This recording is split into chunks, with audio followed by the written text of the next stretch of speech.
ఓం శ్రీమాత్రే నమః. శ్రీ శివాయ గురవే నమః. యఃకర్త జగతాం భర్త సంహర్త మహసాం నిధి ప్రణమామితమాదిత్యం బహిరంతస్తమోపహం.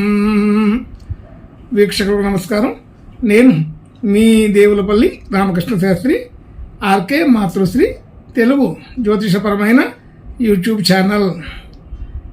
ఇప్పుడు ఆగస్టు నెల 4వ తేదీ నుండి ఆగస్టు నెల 10వ తేదీ వరకు గల గ్రహ స్థితిగతులని ఒకసారి పరిశీలన చేద్దాం. కర్కాటక రాశిలో రవి చంద్రగ్రహాలు,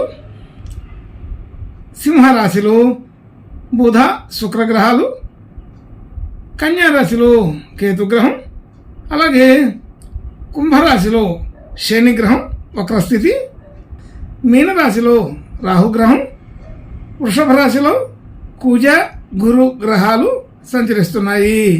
ఇటువంటి గ్రహ స్థితిని అనుసరించి ఈ వారం రాశులకి వార ఫలాలు తెలుసుకుందాం. ఓం శ్రీమాత్రే నమః. ఇప్పుడు మీనరాశి వారి గురించి తెలుసుకుందాం. మీనరాశి వారికి రాశిలో రాహుగ్రహం, అలాగే 3వ స్థానంలో కుజ గురు గ్రహాలు, 5వ స్థానంలో రవి చంద్రగ్రహాలు, 6వ స్థానంలో బుధ శుక్రగ్రహాలు, అలాగే 7వ స్థానంలో కేతుగ్రహం, 12వ స్థానంలో శనిగ్రహం వక్రస్థితి. అటువంటి గ్రహస్థితిని కలిగిన ఈ వారం ఈ మీనరాశి వారికి కొంత శుభాధిక్యత గతంలో కంటే పెరిగి ఉన్నదని తెలుస్తుంది. అయితే గత వారాల కంటే ఈ వారం ఒక ప్రత్యేకంగా కొంత శుభాధిక్యత పెరిగి కనబడుతుంది. ఆలోచన తీరు బాగుంటుంది, చక్కటి నిర్ణయాలు తీసుకోగలుగుతారు, సకాలంలో అమలు చేయడానికి ప్రయత్నం చేస్తారు.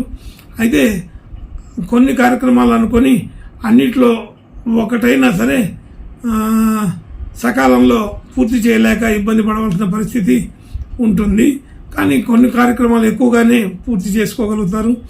అన్ని రకరకాల విషయాల్లో మంచి నిర్ణయాలు తీసుకొని అమలు చేయడం జరుగుతూ ఉంటుంది. శుభ లక్షణాలుగానే అనిపిస్తూ ఉంటుంది. అలాగే ధన యోగాదులు సాధారణంగా ఉంటాయి.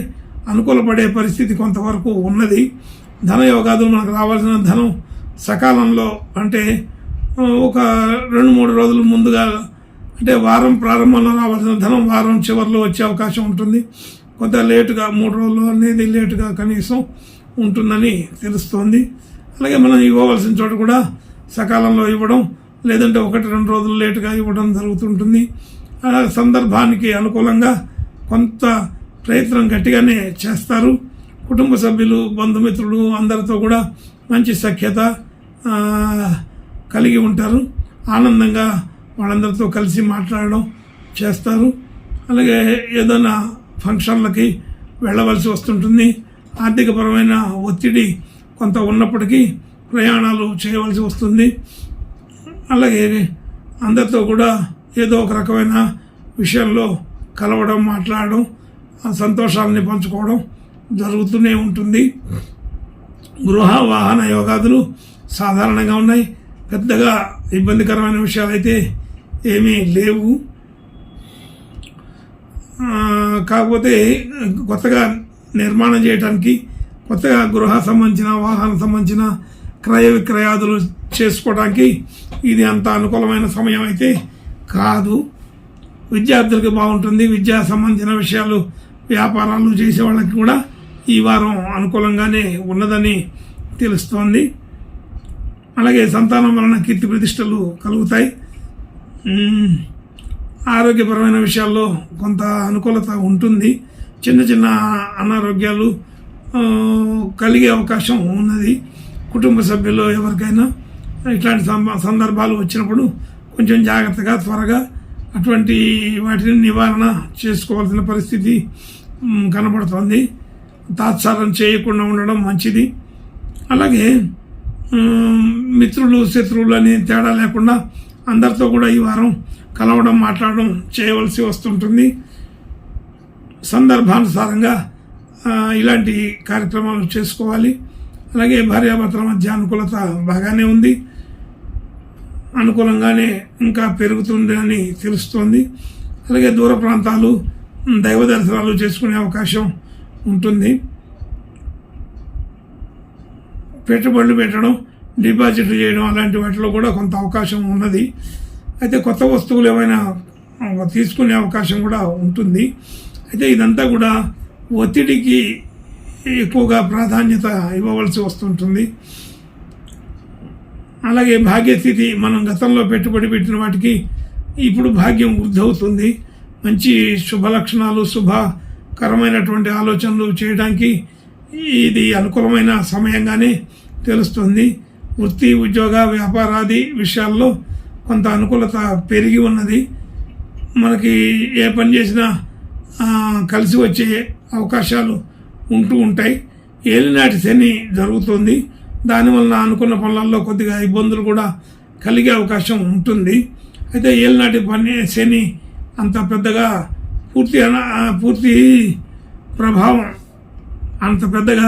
పూర్తి ప్రభావం చూపించే అవకాశం తక్కువగా ఉన్నది. కాబట్టి కొంతవరకు మేలైన విషయాలుగానే అనుకోవాలి. వృత్తి, ఉద్యోగ, వ్యాపారాది విషయాల్లో మార్పులు చేర్పులు కోరుకునే వాళ్ళకి ఈ వారం అనుకూలంగానే కనబడుతుంది. అలాగే మనం చేసిన పనులకి కొంత గుర్తింపు, గౌరవాలు వస్తూ ఉంటాయి. ఖర్చులు కొంత అధికంగానే ఉంటాయని తెలుస్తుంది. అయితే అనవసరమైన ఖర్చులు కూడా కొన్ని చేయవలసిన పరిస్థితి ఉంటుంది. చేసిన ఖర్చులే మరలా చేయాల్సిన పరిస్థితి కూడా కనబడుతోంది. కాబట్టి కొన్ని రకాల జాగ్రత్తలు తీసుకోవాలి. వారం మొదటి కంటే వారం చివరిలో ఇంకా బాగా అనుకూలంగా ఉంటుందని తెలుస్తుంది. ఈ వారం అన్ని విషయాల్లో కూడా కొంత మధ్యస్థమైన వాతావరణమే ఉంటూ శుభాధిక్యత కలిగే పద్ధతి కూడా కొంత కనబడుతుంది. ఇంకా మంచి శుభ లక్షణాలు కలగడం కోసం ఈ మీనరాశి వాళ్ళు ఈ వారం ఈశ్వరుని ప్రార్థన, నమస్కారాలు, అభిషేకాలు చేసుకుంటే ఇంకా బాగా అనుకూలపడుతుందని తెలుస్తోంది. శుభం భూయాత్. ఓం శ్రీమాత్రే నమః.